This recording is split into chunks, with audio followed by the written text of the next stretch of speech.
ইসলামী ইতিহাস শব্দটি শুনলে আপনার মনে প্রথমে কি আসে? হয়তো বিশাল মসজিদ, শক্তিশালী সাম্রাজ্য বা প্রাচীন ধর্মগ্রন্থের কথা মনে আসে।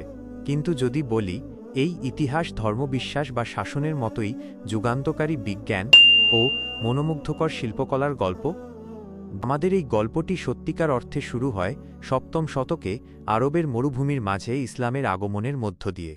মুহাম্মদ সাল্লাল্লাহু আলাইহি ইসলামের তিরোধানের পর তার প্রথম অনুসারীরা, যারা খুলাফায়ে রাশিদিন নামে পরিচিত, এক অসাধারণ প্রসারের যুগ শুরু করেন।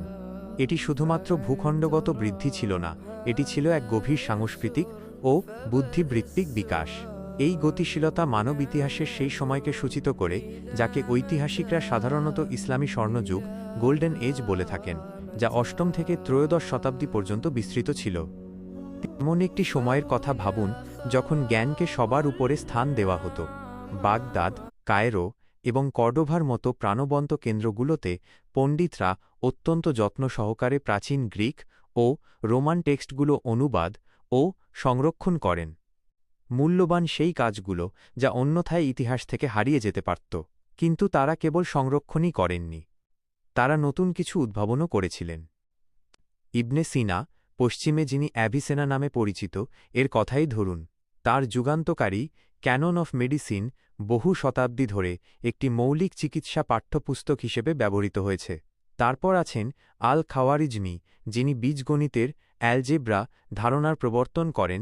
এই আলজেব্রা শব্দটি কিন্তু আরবি আল জাবর থেকে এসেছে, আর আল বাত্তানির মতো জ্যোতির্বিজ্ঞানীদের সূক্ষ্ম পর্যবেক্ষণ মহাবিশ্ব সম্পর্কে আমাদের ধারণাকে নতুন রূপ দিয়ে গুরুত্বপূর্ণ অন্তর্দৃষ্টি প্রদান করেছিল। এটি ছিল চিকিৎসা, গণিত, জ্যোতির্বিজ্ঞান এবং দর্শনে অতুলনীয় অগ্রগতির এক যুগ। তবুও ইসলামী ইতিহাস শুধুমাত্র এই স্বর্ণযুগ এর চেয়েও অনেক বেশি কিছু। এটি একটি বিশাল এবং জটিল বুনন, যেখানে রয়েছে শক্তিশালী অটোমান সাম্রাজ্য, যা ৬ শতাব্দীরও বেশি সময় ধরে টিকেছিল এবং স্থাপত্যের বিস্ময়কর নিদর্শন ও জটিল শাসন ব্যবস্থা রেখে গেছে। এর অন্তর্ভুক্ত হল ভারতে মুঘল সাম্রাজ্যের শ্বাসরুদ্ধকর শিল্পকলা, যার সৃষ্টি আজও আমাদের মুগ্ধ করে। এটি বিভিন্ন সংস্কৃতি এবং অসংখ্য ব্যক্তির দ্বারা বোনা একটি আখ্যান, যা একটি অসাধারণ বৈশ্বিক ঐতিহ্যে অবদান রেখেছে। সুতরাং পরের বার যখন আপনি ইসলামী ইতিহাস নিয়ে ভাববেন, মনে রাখবেন এটি একটি একক, একঘেয়ে গল্প নয়। এটি আবিষ্কার, অবিরাম জ্ঞানার্জন এবং গভীর সাংস্কৃতিক বিনিময়ের একটি প্রাণবন্ত, বহুমুখী কাহিনী, যা আধুনিক বিশ্বকে অনস্বীকার্যভাবে রূপ দিয়েছে।